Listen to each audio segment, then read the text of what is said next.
বন্ধুরা, আপনাদেরকে একটা অটো কাটের সাথে আপনাদের পরিচয় করে দিচ্ছি। এটা হচ্ছে অটো কাট সার্কিট এবং ব্যাটারি রিচার্জ করার সার্কিট এট আ টাইম একসাথে বিল্ট ইন। এটা লাইন পরিচিতি হচ্ছে, দেখেন আপনারা এখানে ট্রান্সফরমার থেকে আপনারা 3টা লাইন তার পাবেন, ট্রান্সফরমার থেকে 3টা ক্যাবেল পাবেন।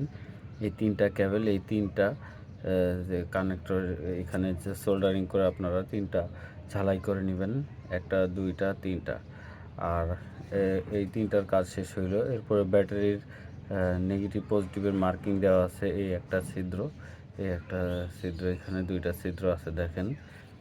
তার উল্টা পাশে আমি দেখাচ্ছি, এই একটা ছিদ্র, এই একটা ছিদ্র। এইগুলাই আপনারা কেবল কানেকশন করে ঝালাই করে নেবেন। তারপরে অ্যাডজাস্টমেন্টের কাজ সেটা আপনারা এটা দিয়ে করতে পারবেন। ব্যাটারি যখন আপনাদের 13.7 বা 13.9 ভোল্টেজ হয়ে যাবে, তখন আপনারা এটা দিয়ে এটা অ্যাডজাস্ট করে এই এলইডি কাট করাবেন। এটা অন থাকবে, এটা এলইডি কাট করাবেন। তো এটা অ্যাডজাস্টমেন্টের জন্য এটা যেভাবে সেট আপ করবেন, যত বেশি ভোল্টেজে সেট আপ করবেন ব্যাটারি, তত বেশি পরিমাণ ভোল্টেজে যেয়ে কাট হবে।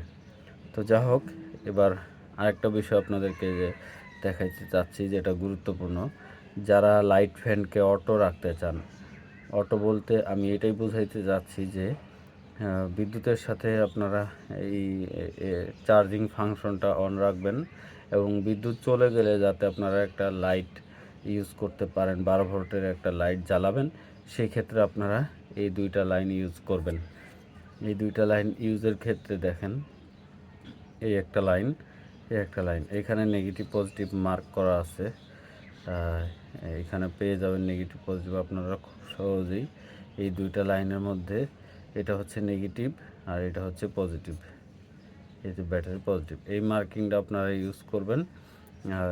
এটার সুবিধা হচ্ছে যে এই যখন আপনাদের বিদ্যুৎ চলে যাবে, তখন এইগুলো যখন সব কিছু কানেক্টিভিটির মধ্যে থাকবে, জাস্ট বিদ্যুৎ চলে গেলে আপনারা এই 2টা লাইন থেকে সরাসরি 12 ভোল্ট আপনার লাইটে যদি কানেকশন অবস্থায় থাকে, লাইট যদি সুইচ অন করা থাকে, তাহলে এই 2টা লাইন থেকে এই 2টা লাইনে সরাসরি ভোল্টেজ পাওয়া যাবে, 12 ভোল্ট চলে যাবে অটোমেটিক। আর যখন বিদ্যুৎ থাকবে, ব্যাটারি চার্জ হতে থাকবে, তখন এইখানে কোনো ভোল্টেজ আপনারা পাবেন না, এই রিলেটা অফ হয়ে থাকবে।